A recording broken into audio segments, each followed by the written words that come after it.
as soon as people start thinking in this more sustainable way, it's quite contagious. Addictive, yeah. You know, we want to be doing it in the right way. And we want to be sustainable, and we want to have a true culture of sustainability that all of our colleagues feel and live by every day when they come to work, and hopefully that our members feel part of as well. But there's more science and technology coming that we will certainly embrace moving forward, and it really does a great job of also reminding our colleagues of the most important things in life, and just moving us in the right direction and making sure we don't lose sight of the bigger picture.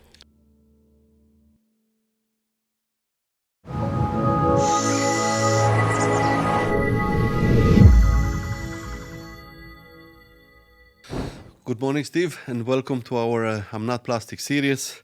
As we explore alternatives and celebrate sustainability champions, who is a better person to invite than someone from Jumeirah Golf Estates, someone that we have been working now for the last 4 or 5 years with towards sustainability. And then, so through our conversation today, we'll try to highlight some of the great achievements that you guys there do, and then hopefully some best experience so lots of people can learn from, So welcome, Steve. Thank you, Peter. Thank you for having me on. Lovely to see you, and looking forward to our conversation. Great. So, look, lots of times we talk about the 3 Ps: people, planet, and then possibilities or profits. Also, that's what our bosses want to see. That's what any business is about. But everything comes at the cost. So, in your view, and in light of JG or what you're doing there, what are some of the challenges that you experience? Well, I suppose in terms of sustainability, we're operating 2 championship golf courses at Jumeirah Golf Estates, Earth and Fire. Earth's obviously home to the DP World Tour Championship, which is the season-ending finale of the DP World Tour, coming up in November. And we're in the desert, and growing grass in the desert, it's not that easy. It doesn't rain that much here. So water consumption is probably one of our main challenges in terms of sustainability, and we need to do our best to try and overcome that. Luckily, we're watering with TSE, treated sewage effluent, which helps, but we're always trying to find ways to reduce our water consumption, reduce our costs, better for the environment. So definitely water is the number one. Perfect. Well,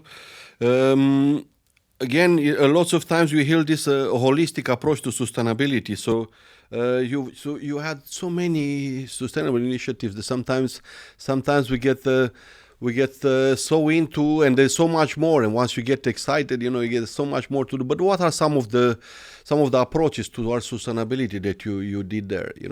Yes, it's been quite exciting over recent years. As you say, you start small, but hopefully it kind of sparks something, and more people within the organisation want to sort of facilitate positive change.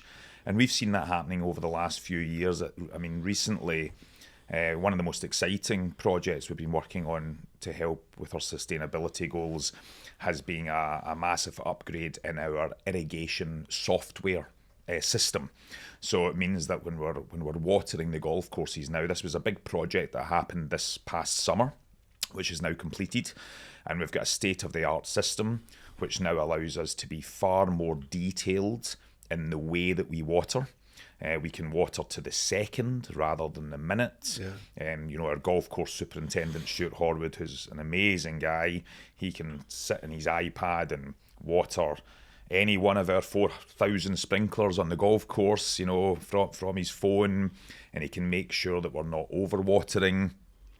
So that's been a major one for us, and that's going to help reduce the water consumption, and it's going to help improve the golf course condition as well, because we'll have better understanding of when sprinklers are misfiring, the coverage is not correct. We'll be able to reduce dry spots on the golf course. So from a golfer experience, is going to improve as well. And then there's been other recent things. Quite a while ago we changed to our electric fleet in terms of our vehicles, which was important. And with our golf operations department, we've got a fleet of 180 carts just in golf operations. they've been moved over to lithium batteries, which helps as well with reduction in electrical costs. And then last year, I think one of our major projects was definitely the introduction of solar shade parking at the golf club. And that was fabulous because it helps with our sustainability goals. And we were fortunate that at Jumeirah Golf Estates, we didn't have covered parking. We didn't have shaded parking anyway. So by creating solar power parking, we gave the members and the guests something they didn't have before, but also while being more sustainable. And that's been a massive step forward for us. Wow, amazing. So, with an increasing focus on the single use, and eliminating the plastic, so how Jumeirah Golf Estates has integrated the plastic-free policies across your venues, across your events, because you're doing massive events there. I mean, the occupancy in Jumeirah Golf Estates as a quarters has never been as higher as it is now. So you have lots of members and business there. So how Yeah, it's an extremely busy place, and it's becoming more and more popular all the time, which is fantastic, and we're very proud of that. With regards to single-use plastic, I think Dubai Golf took over the management of Jumeirah Golf Estates in October 2018. And, at that time, it was in the early stages of sustainability and things like that. But very quickly, we removed things like the complimentary plastic water bottles for golfers. We were giving a lot of these plastic bottles away every single day. And that was replaced quickly with, lots of water towers around the courses, around the golf club, giving members their own reusable water flask, giving all the visitors the reusable water flask as a gift, encouraging them to go away from single-use plastic. And then even in our takeaway items, F&B items, from the packaging, the cutlery, things like that, moving away from single-use plastic has been a big step for us. And using Avani, of course, to help us with our laundry bags. In our locker rooms, we go through we have maybe 85,000 rounds of golf a year at Jumeirah Golf Estates. Lots of people using the Tommy Fleetwood Academy. Many people using the country club, so you can imagine that these laundry bags get used a lot, and it used to be plastic bags, and we changed over to our Avani friends with the potato based option, which is very, very popular. So that's been a big hit as well. Perfect. Now look, moving on to the next segment, which is one of my favorite, so people, because we're also people, so I see by engaging people, in my view, is one of the most important segments of the 3 Ps, because people are making the differences, all right? So in any way. So you have formed partnerships with a number of companies to support your sustainability goals. So what are the how these partnerships are cultivated and maintained from a people point of view, so the well-being of employees and some other things. So with partnerships and strategic partnerships to make sure we make our sustainable goals, we have for a number of years been what's called geo-certified, which is a non-profit organisation specific to golf, to make sure that golf clubs are operating in a sustainable manner. So they have experts and guidelines to help us on our pathway, and we need to make sure we meet certain parameters to make sure that we are geo-certified. And that's not just from an agronomy point of view on the golf courses, but it's from across the board, F&B, and also with corporate social responsibility is a big part on that. Recently, we're going through an exciting change where we are partnering with the RNA. And the RNA are world leaders in agronomy sustainability. So we will be part of their sustainability programme.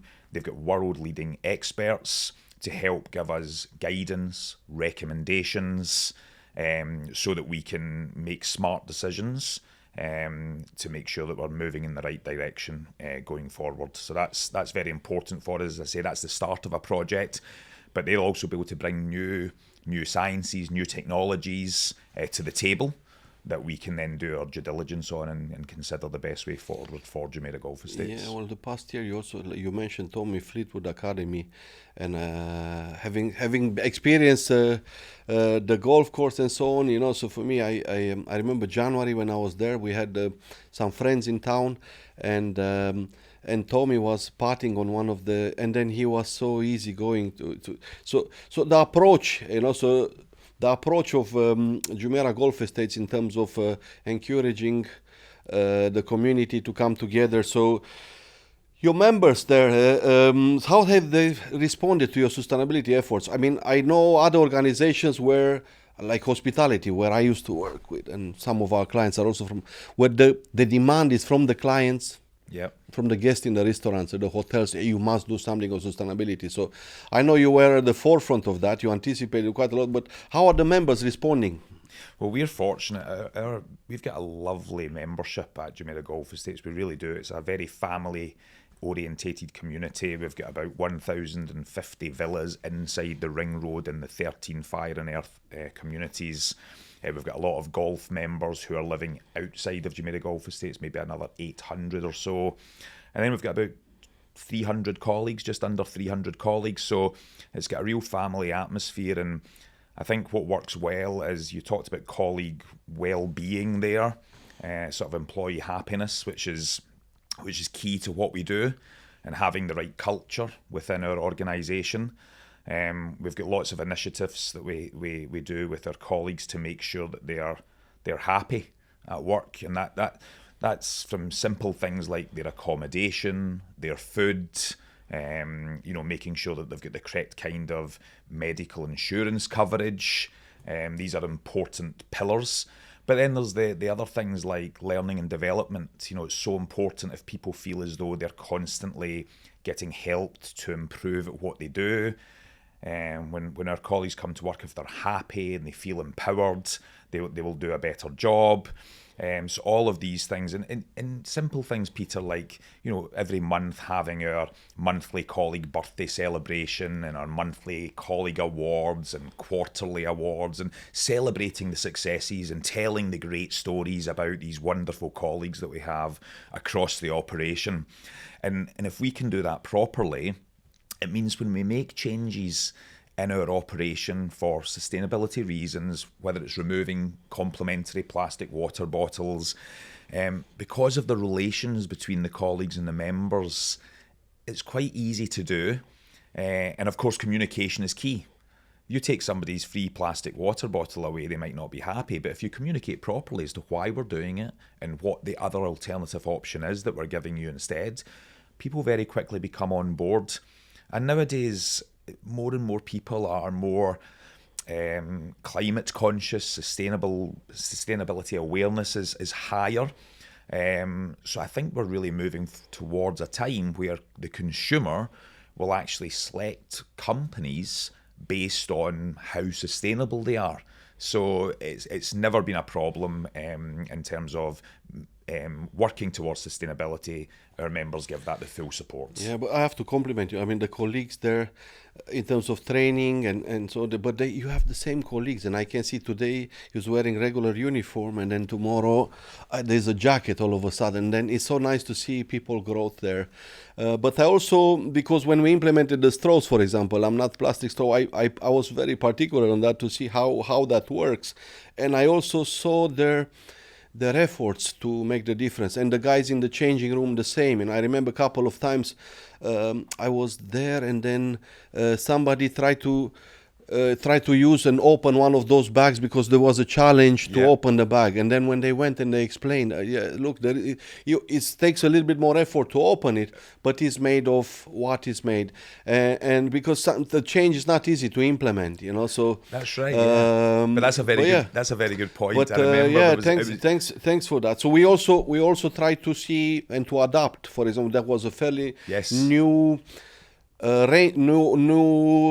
application for the bag, right? Because not many of the clients that we had for the bags, particularly, they were using wet stuff in the bags. That's right. So we had to look at that, and we had to adapt. And we remember we we did different sizes, we did different, right, yeah. So, yeah.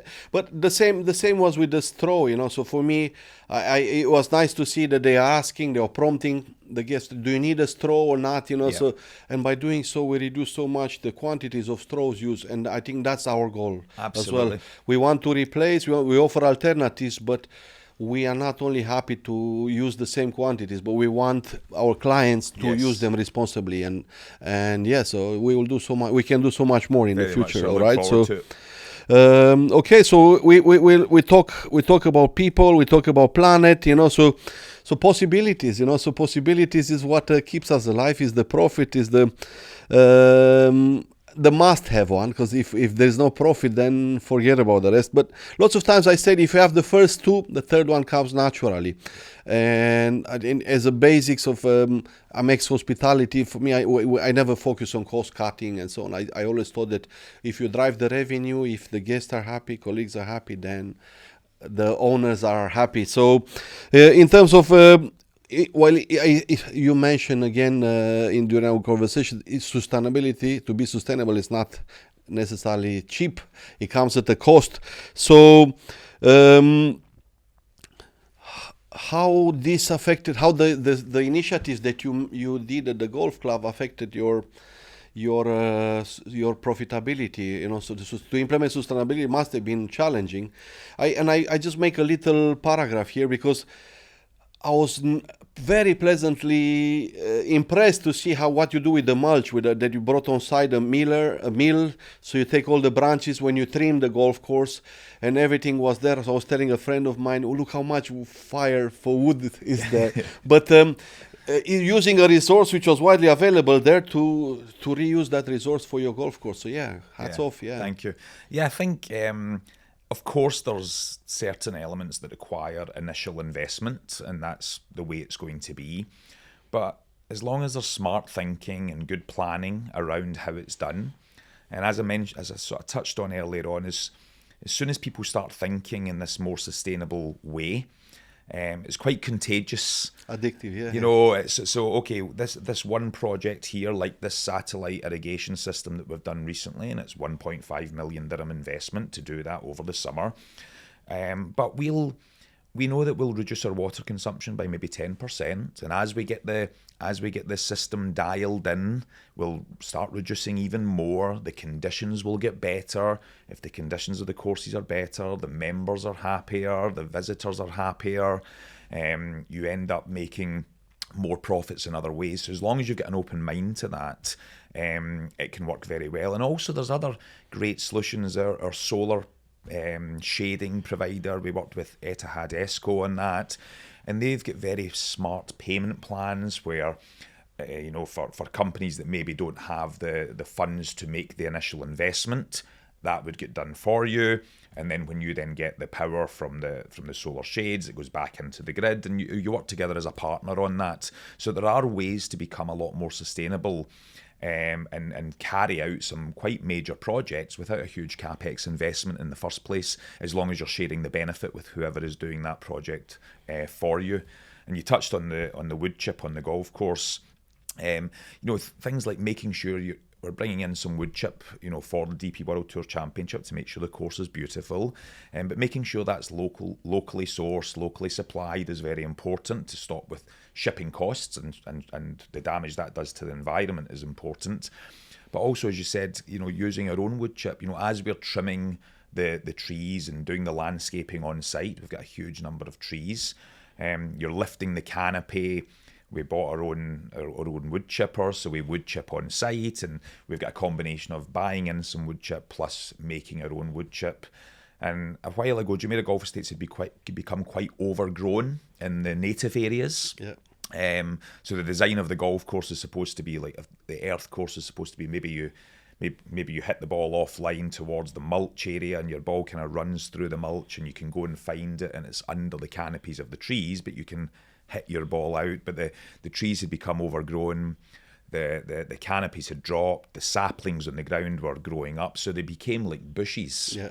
So as we've trimmed all of that back, it's given us the opportunity to scatter down the homemade wood chip, if you like, And that's also allowed us to remove a lot of irrigation pipes to stop over-watering in those mulch and desert areas, which maybe don't require as much water as they had in the past. But you're right. I mean, there is initial investment, but as long as there's an open mind, as you say, if you're doing the right thing and if you're treating people in the right way, and your goal is for excellence and continued improvement, profits will come. Yeah, well, that's lead us to the next point. Long-term vision. So it's similar to when I started the business. I remember one of the first venues we gave straws. Again, I go back to one of our products was a very popular Ramadan venue. Okay. All right. So they do for iftar. They were doing 1,000 covers. This is the Madina Jumeirah, the conference center, and then we started with them with the straws. So 3 days later, Peter, we need straws. And then I said, but with these 10,000 straws in a box, so what did you do with the straws? And then literally we went there, and I saw at iftar time in every drink, they prepared the drinks for iftar, there was a straw there. And then I remember I called the management and some of the team leaders there, and we said, look, this is how we want to use. And they all very appreciative and so on. Oh, thanks God, do you share this with us? But long-term vision is also commitments to, so when like you said, you invested in the new satellite system, we've seen with some of our clients that they invested in, they work towards sustainability. It is challenging, but absolutely there is very positive regards. I think very soon we will be, like many of the golf courses I read, they will be judged on the carbon footprint, carbon impact, and energy consumption to be in the rankings, to be among the most. So in terms of those long-term vision, and then what aims? What do you aim? What do you see your golf course? I mean, so venue is the best venue in the region now. Of course, but we want to be doing it in the right way.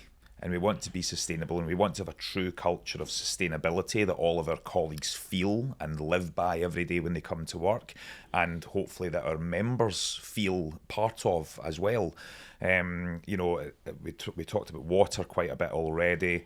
The idea of reducing water consumption is very important. The irrigation software is going to help with that, but also intense audits on our irrigation heads, meaning our sprinklers, 4,000 sprinklers on the golf course.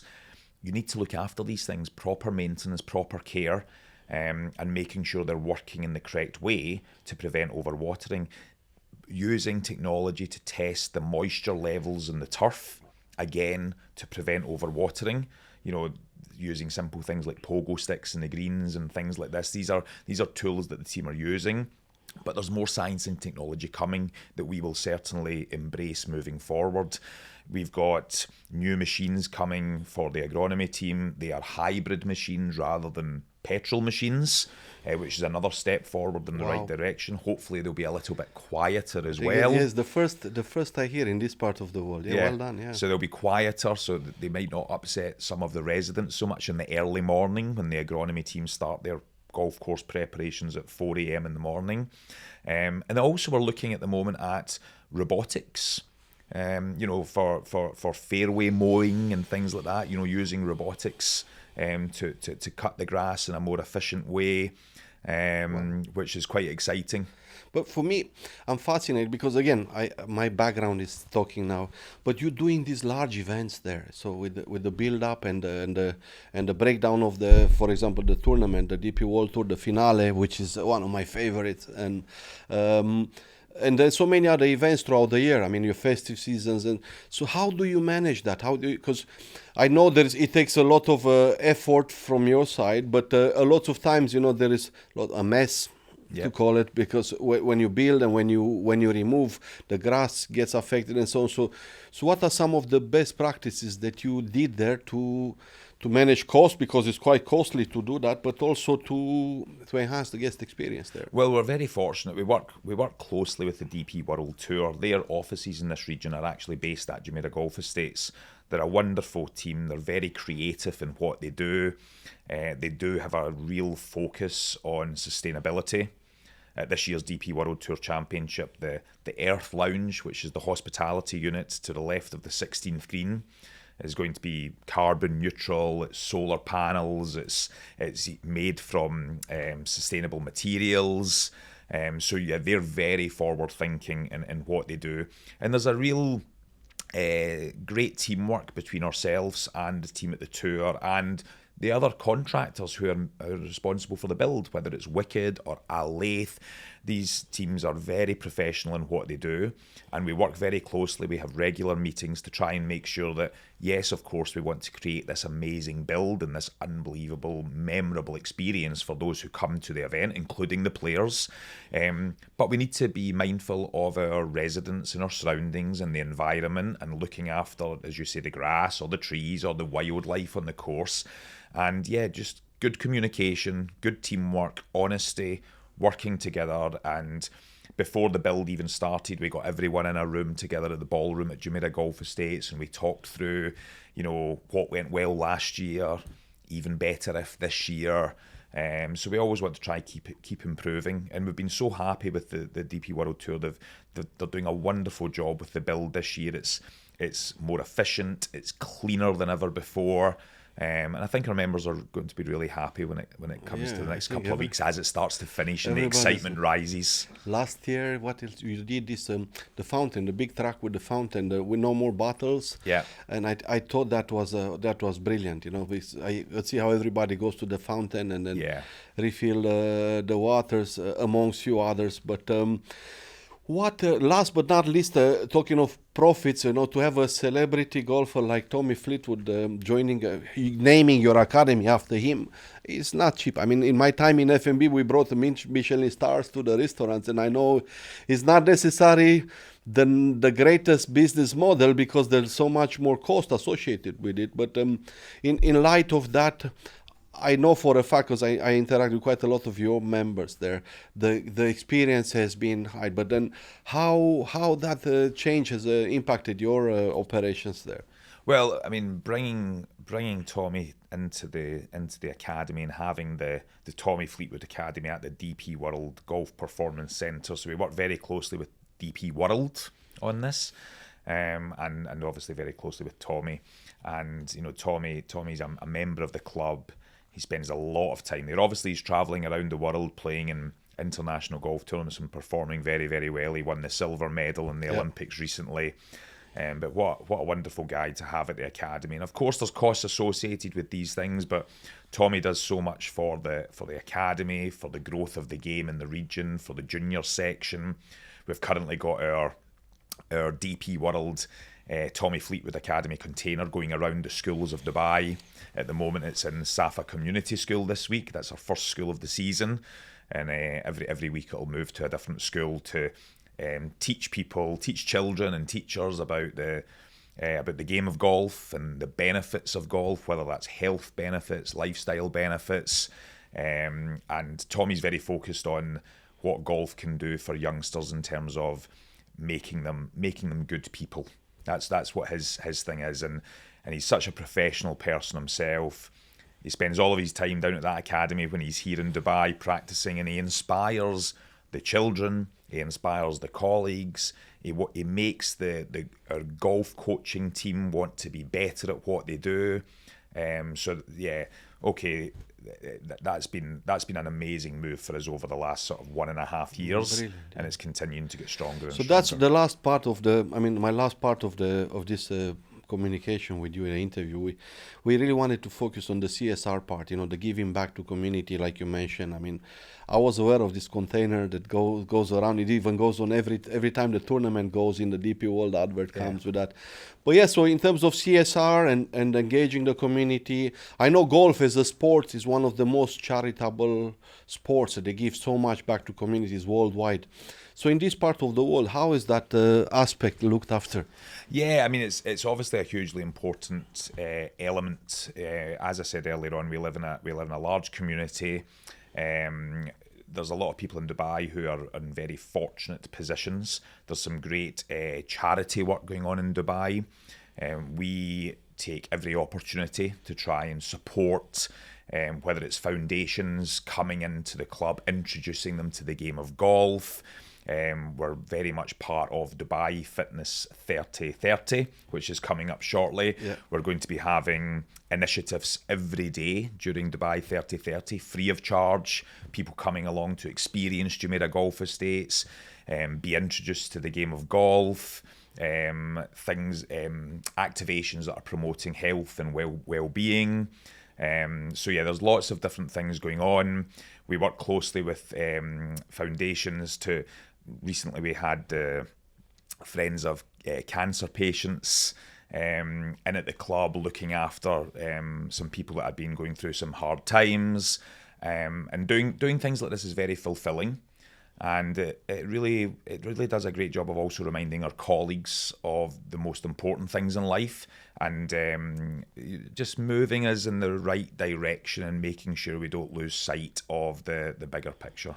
Correct. Well, I also saw that there's more and more ladies playing on the course as well, Yeah. which is amazing. It's great to see, because let's face it, it was a male-driven sport, especially in our part of the world. Everything is like male-driven, but it's great to see the last couple of years, having come there often, to see there's more and more ladies, and even at this one of the Curry Club events, I mean, almost half of the people there, out of 40 or 44, it was ladies. So it was great to see that. Yeah, So we're happy with that. We've got a lovely ladies section at the club, and we've got a fabulous female golf professional at the Tommy Fleetwood Academy, Ginger. She's from Mauritius. She's doing a great job at growing the ladies' game. We're working closely with the RNA on their Women in Golf initiative. And that's not just women playing the game, it's females in management positions, working in the industry. And we're really trying to push that forward. It's very important.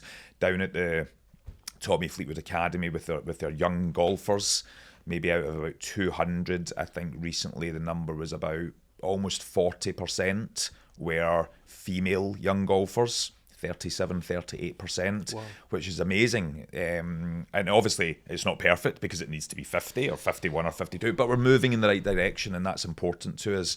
We do a lot of things for ladies golf. We have ladies golf on Mondays, we have ladies golf on Wednesdays every single week. We don't have any men's golf days, but we do have lots of ladies initiatives, so that's really important to us, and it's something we're going to continue to drive forward for sure. perfect. Well, look, I so thank you so much for your valuable input here in our meeting, and then we look forward to a great partnership from here onwards. All right, Absolutely. so Well, thank you thanks so much, Peter. Stephen. I really appreciate your time, and thanks to you and everyone at Avani for your support and working with us, and we're looking forward to collaborating more in the future. Likewise, thank you so much. Thank you for your time.